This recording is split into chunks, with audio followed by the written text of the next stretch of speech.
Right now, somewhere online, a company is selling a shampoo that activates dormant follicles. Another one is selling a supplement that blocks DHT naturally. A third is selling a laser helmet for $800 that promises to stimulate growth at the cellular level. And every single one of them knows, the people running these companies know that their product almost certainly doesn't work. But they also know something else. They know you're desperate enough to try it anyway. That desperation is worth over $8 billion a year, and it's expected to hit $15 billion by 2030. Not because the treatments are getting better, because the marketing is getting smarter, and because the biology of hair loss means the people selling you hope will almost never be proven wrong fast enough to matter. This is the story of how your insecurity became someone else's business model. Let's start with the science, because the science is the thing the industry spends the most money making sure you don't fully understand. Male pattern baldness is genetic and hormonal.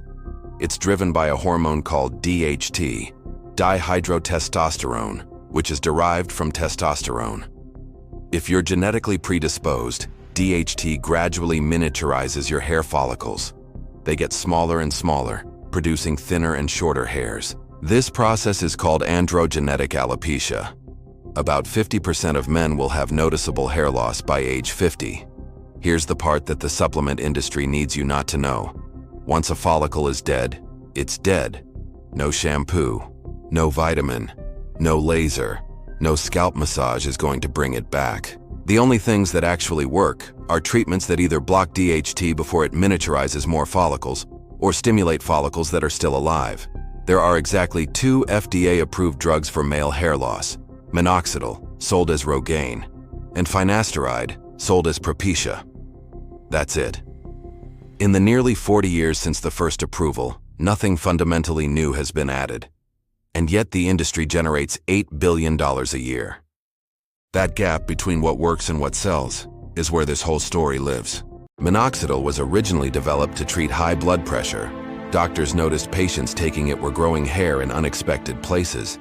The manufacturer figured out you could market this as a feature rather than a side effect. It works by increasing blood flow to follicles and possibly extending the growth phase of hair. Nobody fully understands the mechanism even now. It works for roughly 40 to 50% of men.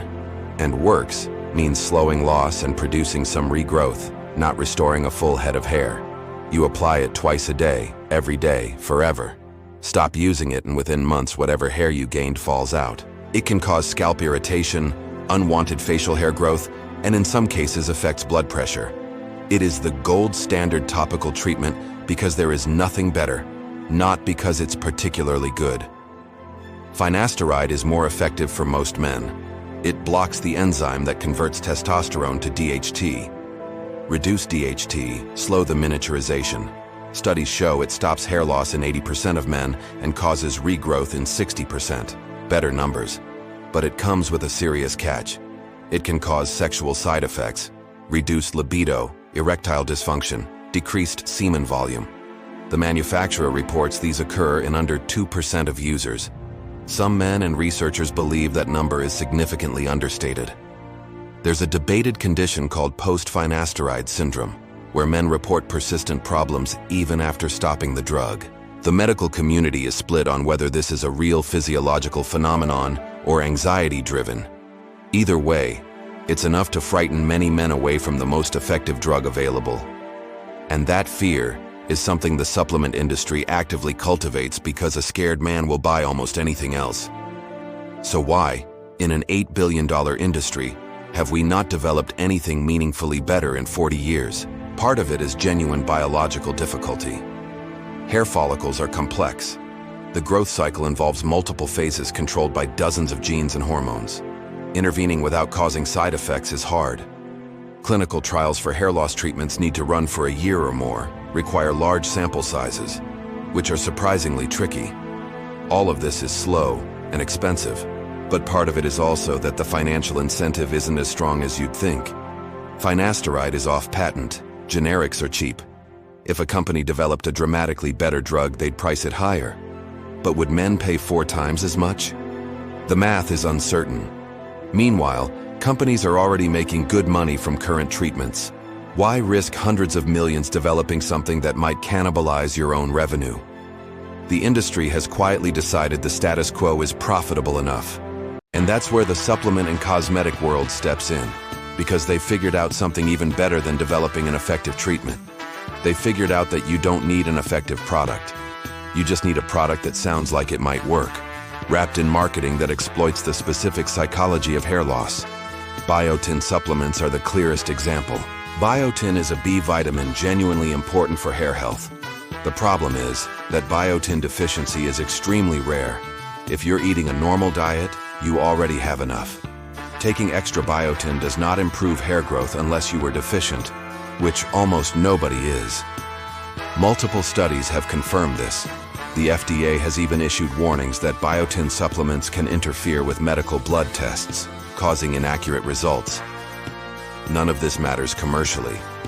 Biotin supplements are a multi-million-dollar business, sold in gummies, capsules, and shampoos, with packaging showing before and after photos of people with dramatically thicker hair.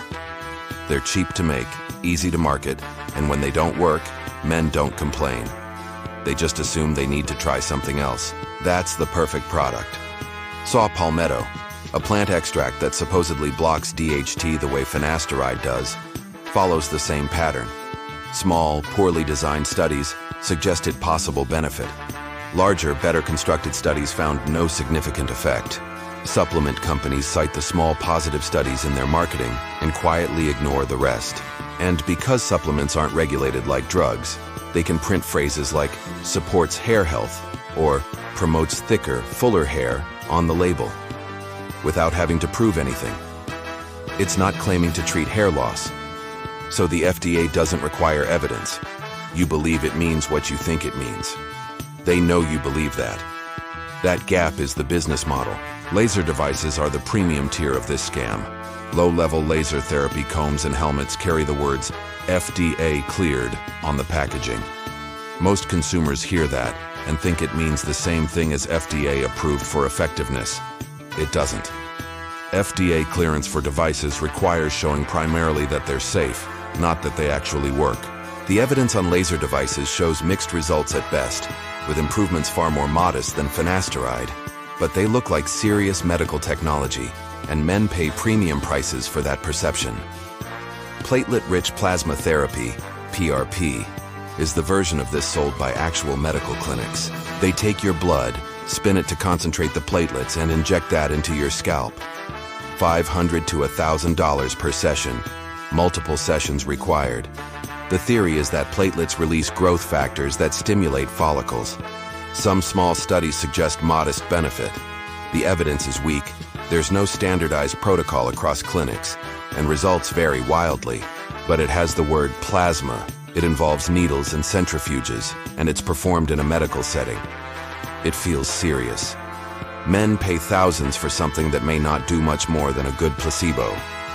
Celebrity endorsements are the industry's most powerful tool. You see a famous athlete or actor, receding hairline in one photo, full head of hair 2 years later. The implication is clear. What you're not told is that the celebrity almost certainly used finasteride, got a transplant, or both. They're paid to endorse a shampoo or supplement. As long as they don't explicitly claim they use the product, it's just suggestive marketing. Completely legal. Breathtakingly effective. Hair transplants are the only thing that works reliably for significant baldness. Modern FUE, follicular unit extraction, moves DHT-resistant follicles from the back and sides of your head to balding areas. The transplanted hair grows permanently. Results can look genuinely natural, but a good transplant costs between $5,000 and $30,000. You need sufficient donor hair, which limits who's eligible. And transplants don't stop ongoing hair loss. Without finasteride, you can have a transplant at 25 and keep losing surrounding hair for years, eventually looking patchy. The psychology underneath all of this is what makes the industry structurally indestructible. Hair loss is genuinely devastating for many men. Studies consistently link it to increased anxiety, depression, and reduced self-esteem. Society connects hair to youth, vitality, and attractiveness. Losing it, especially young, can feel like losing a piece of identity. And that level of emotional pain makes people willing to try things they'd never otherwise consider. It makes them vulnerable to confirmation bias. If your hair loss slows down, you credit the supplement, not the natural variation in hair loss progression. Online communities make this worse. Men share their stacks, combinations of 10 different products, all used simultaneously. When someone sees improvement, they credit the entire stack. The supplement companies love this. It means men buying multiple products every month, each one reinforcing the others, with no way to know which, if any, is doing anything. Research into genuinely better treatments does exist. Stem cell approaches, hair follicle cloning, topical anti-androgens. Some are in early trials. But they're years, possibly decades, from being commercially available. And the same economic logic that has kept pharmaceutical companies from investing heavily will continue to slow development. Until something genuinely new arrives, the hierarchy of what actually works looks like this. Finasteride, the most effective. Minoxidil, modestly effective, especially combined with finasteride. Hair transplant, effective for the right candidate with the budget to match. Everything else, from biotin gummies to laser helmets to rosemary oil serums, exists somewhere between weakly supported and completely useless. The industry is worth $8 billion. Almost none of that $8 billion is being spent on things that actually work. The rest is being spent on hope, packaged, priced, and sold to men who are desperate enough to believe that the miracle cure might be real. It won't be, at least not this year, and the companies selling it know that better than anyone.